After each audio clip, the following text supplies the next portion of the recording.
Our elites are always telling you how progressive they are. They tout their commitment to diversity. They fret about global warming. They're up for any new bathroom rule you can think of as long as it sounds modern. They're classic cool moms, basically, eager to show off their open minds. But their liberalism ends at the water's edge. When it comes to China, our greatest rival, American elites bow deeply to the elderly fascists who run that country. When the Chinese say jump, our ruling class has only one question: how high? Consider Gap, the proudly liberal clothing outfit. This spring, Gap pulled a T-shirt from all of its stores worldwide because that shirt featured an outline of China. The image did not include Taiwan or an obscure group of disputed islands in the South China Sea, and Beijing complained about that. Gap immediately destroyed the T-shirts. Then the company issued a groveling press release. Quote, Gap Inc. respects the sovereignty and territorial integrity of China. We failed to reflect the correct map of China. In other words, I'm sorry for being naughty, most honorable sir. Gap promised it would never happen again. That's just one of many examples. In January, Marriott apologized for listing Tibet, Taiwan, and Hong Kong and Macau as separate countries on an email questionnaire. Then Marriott fired an employee who liked to tweet about it. Marriott's obsequious apology to China's dictator says it all. Quote, some associates did not understand or take seriously enough the sovereignty and territorial integrity of China. Clearly written by the Chinese. Offending China is now a fireable offense in this country. American Express, Citibank, Goldman Sachs, they all agree. Those companies have all changed online content to eliminate suggestions that Taiwan and China are separate countries, even though, of course, they are separate countries. The Chinese insist American companies lie about that, and so they do.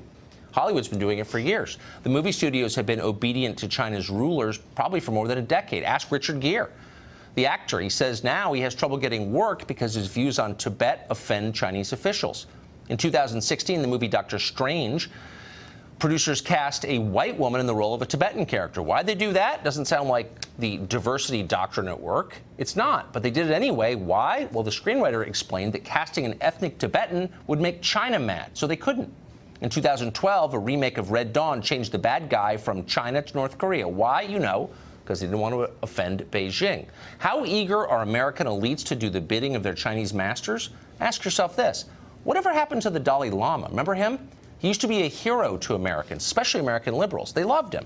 You almost never hear his name anymore. It turns out the Chinese government doesn't like him for his human rights activism. So under pressure from the Chinese government, his appearances by the Dalai Lama have been canceled around the world, including, shamefully, in this country. The Dalai Lama may be a great moral leader, but China pays the bills. Frank Wolf is a rare former member of Congress who has been sounding the alarm on China for a very long time, and he joins us now. Congressman, I'm grateful to have you. You really are one of the very few former members of Congress who is pointing out the human rights abuses in China and is willing to say what is true, which is they're bullying us. Why is that? Why aren't more saying it? Well, I don't know, Tucker, but you're right. I mean, 142 Tibetan monks and nuns poured kerosene on their bodies, set themselves aflame. There are Uyghur Muslim children, thousands being taken away to detention camps. Catholic bishops right now? Right now. Muslims are being rounded up in China. Thousands. Many thousands in detention camps, almost like Stalinist camps. And Catholic bishops missing, two Chris Smith took Holy Communion from Bishop Sue. He's never been seen again. Protestant pastors are being arrested. I mean, it is as bad today as it's ever been since Mao. And you're exactly right. I mean, Richard Gere will never make another movie. AMC has been sold to the Chinese. Other studios have been sold, and they censor you, and then they censor you. They say, if you run that, Richard Gere will never be in a major movie. So without naming names, because this is a very small city, and you've been here for a long time, but looking out across the city, you know a lot of lobbyists, a lot of them served in Congress. What percentage would you say are on the payroll in some way with China? Well, I'll say some names. I mean, one of the bigger firms in town, Squires, Patton Boggs, they represent the Chinese government. They also represent Bashir, the indicted war criminal from Sudan who's been indicted for genocide. So Squires, Patton Boggs, they represent them.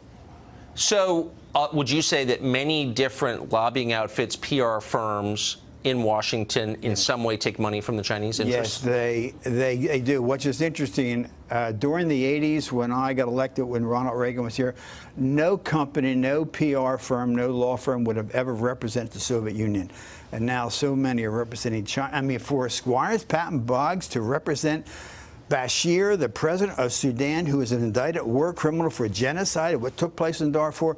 So the standards in this town have totally changed. Do you think that may be connected to the fact that you hear a lot about Russia, but you never hear anything about China's human rights abuses? Do you think they're connected?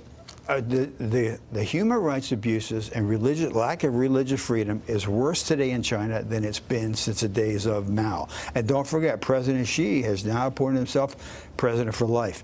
It is terrible. That's why I can't understand the very fact that thousands of Muslim kids are being taken away. I had a Muslim woman come by my office about 2 months ago. 35 of her grandchildren have been taken and put in these detention camps. I urge you to Google when this show's over. I'm going to. We're doing actually, you just shocking. Convinced me. Next week, we're going to do a segment on Chinese human rights abuses, and you would think that American liberals would care, but they don't. But you do, and I appreciate it. Congressman, thank you for coming on. Thank you, Tucker. Great to see you. Thank you. British authorities arrested Tommy Robinson for trying to cover sexual abuse in Great Britain, and they covered up their arrest of him. It's not the first time it has happened in Great Britain, sadly. Katie Hopkins here with an update next.